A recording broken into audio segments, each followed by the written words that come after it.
Napansin mo rin ba, parang hindi sapat o epektibo yung mga batas natin para mapigilan yung korupsyon, krimen, wakasan yung kahirapan, mga paglabag sa karapatang pantao, mabawasan yung hindi pagkakapantay-pantay, at mapabuti yung kalidad ng buhay ng mga tao.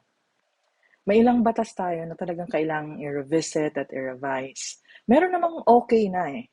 Ang kulang na lang talaga yung pag-implement o enforce.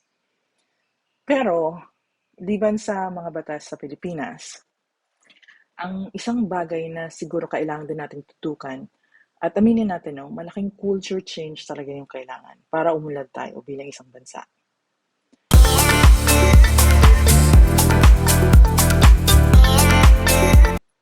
Magandang araw at ito at nagbabalik ang inyong lingkod sa ating pagbo-vlog.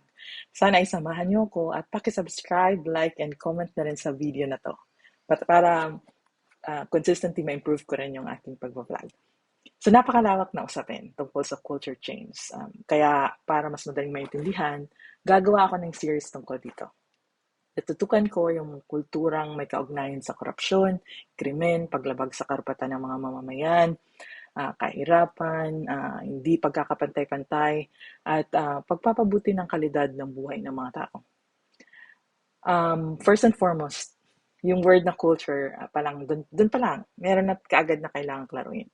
Kasi minsan, naiisip agad yung bayanihan, o di kaya yung shop sa mall na kultura, o yung mga natuturo lamang sa subject na sibika at kultura pag pinag-usapan yung culture. Sa series na to, kapag pinag-uusapan natin yung culture, huwag nating i-generalize na ang tinutukoy natin ay ang kulturang Pilipino sa kabuuan. Nag-aalangan nga din ako sabihin na culture of the majority. Kung wala din naman akong credible statistics para patanayan na ito nga yung culture of the majority. So, ang tinutukoy kong mga culture ay yung culture of several individuals, hindi ng lahat, hindi rin ng nakakarami. Sana malinaw ito. So, naitanong mo rin ba sa sarili mo, kagaya ko, no, kung anong culture nga ba ang kinabibilangan mo? Kasi hindi automatic na porket yun yung culture ng malalapit mong kapamilya, kaibigan, katrabaho, o grupo, yun na rin yung culture mo. Baka naman napabilang ka lang sa isang grupo dahil maganda ang pagpo-promote nito at mukhang exciting salihan nung umpisa. O kaya naman, ang isang tao naman ay napapabilang sa isang pamilya nang wala siyang control din, di ba? Ito yung binigay ni God sa kanya eh. So, ang pagiging bahagi ng isang grupo ay hindi nangangahulugang automatic na bahagi ka na rin ng kulturang ginagawa o isinasabuhay ng ibang miyembro nito. Maliban na lang kung pareho ka rin nila sa yung consistently act and behave on a certain manner.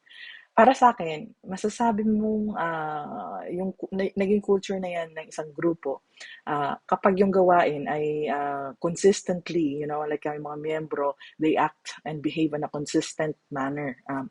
Nabubuo kasi yung culture kapag higit sa isang tao ang paulit-ulit at consistent na kumikilos sa isang particular na paraan. Pagkatapos, kumakalat ang kulturang yun na parang wildfire kapag dinadala nila ito sa iba pa nilang grupo, sa pamilya, sa barkada, sa mga katrabaho, sa paaralan, sa komunidad na may common interest sila. So siguro magbibigay ako ng isang concrete example. Sabihin natin may dalawang tao, halimbawa magkapitbahay, na palaging nag-uusap tungkol sa mga chismis, naniniwala sa chismis, nagpapakalat ng chismis. Silang dalawa, nakakabuo sila ng isang kultura mahilig sa chismis sa pagitan nilang dalawa. Hindi na nila masyadong iniisip na i-check o i-verify kung totoo ba ang nalaman nila o yung narinig nila.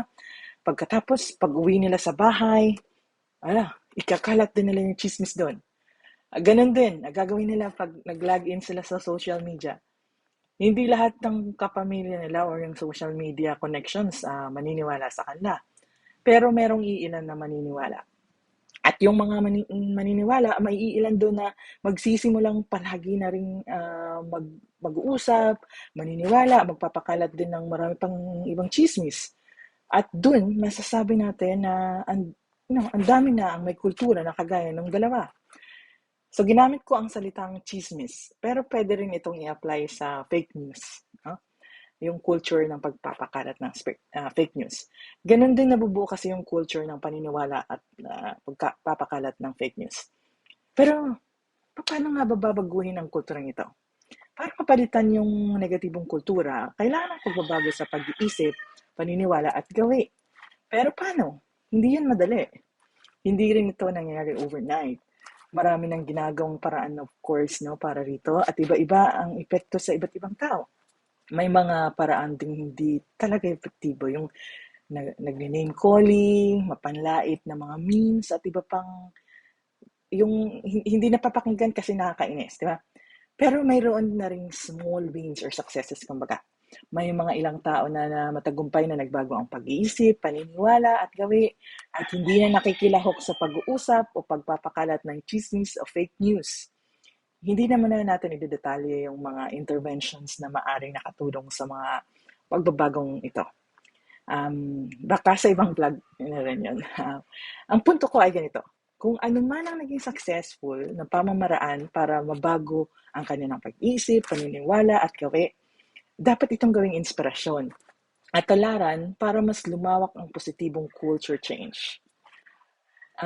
Sa tingin ko, bumabalik ito sa nabanggit ko kanina na ang pagiging bahagi ng isang tao sa isang grupo ay hindi automatic na nangangahulugang pareho na rin siya ng culture ng iba sa grupong iyon. Maaring dumating ang panahon na marirealize ng isang tao na marami sa grupong yun yung hindi niya kapareho ng paniniwala o values. Maaaring ma-realize niya rin na ang nire-representa ng grupong yun ay hindi tugma sa sarili niyang values. Kaya pipiliin niyang lumayo o kumalas sa grupong yun at sa kulturang dala nito. So, balik tayo dun sa halimbawa ng chismis at fake news. Kung maraming individuals yung gagawa ng ganoon at sasama sa iba na pagsasabuhay ng kulturang yung ibang kultura, no? Yung pagsuri at pag-verify muna ng mga bawat information na natatanggap nila, bago nila paniwalaan, bago ibahagi din sa iba, dun magsisimula yung culture change. So sa mas malawak na lipunan, may iba't ibang kulturang nagbabanggaan sa iba't ibang grupo. May mga kulturang hindi natin sinasang-ayunan at alam natin individually kung bakit.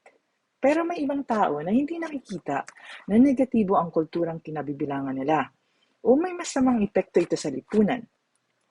Kailangang humanap ng mas mabuting paraan para maipaliwanag ito. Ang epekto o yung impact na tinatawag, impact ng ganoong kultura sa lipunan, sa individual, sa kanilang mga anak, mga pamilya. At kailangan din nating itanong sa kanila, masaya ka ba sa ganitong impact mo sa society at sa pamilya mo? Kung hindi man ngayon, kundi sa hinaharap. So maging realistic tayo. Palaging may mga kulturang magkakabanggaan. So culture clash, kumbaga.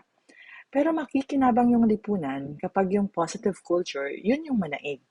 Ibig sabihin, mas maraming individuals yung consistent na mag-iisip at kikilos ayon sa posibleng maging epekto ng kanilang gawi sa lipunan.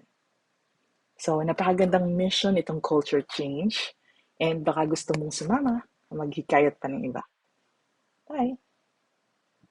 Please like, subscribe, and comment.